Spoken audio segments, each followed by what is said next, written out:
¿Dónde están los amigazos de la familia León? Los queremos ver por allá. Ándale.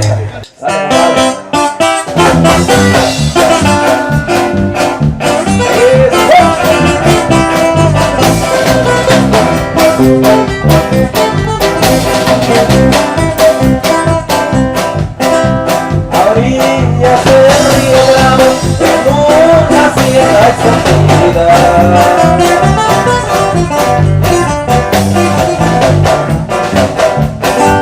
Laurita mató a su novio porque él no la quería y con otra iba a casarse.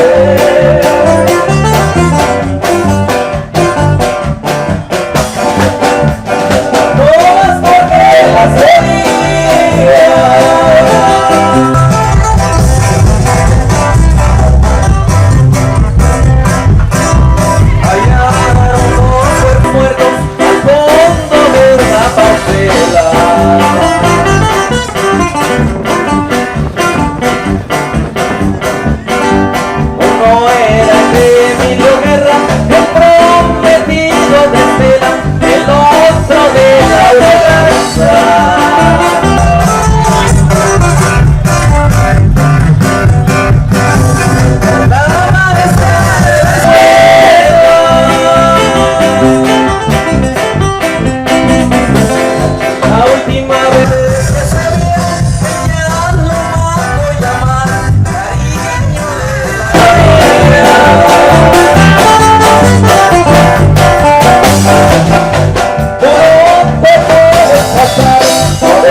Ahí nomás se va el temita, por allá para toda la gente preciosa, la gente bonita que está bailando sabroso, compadre.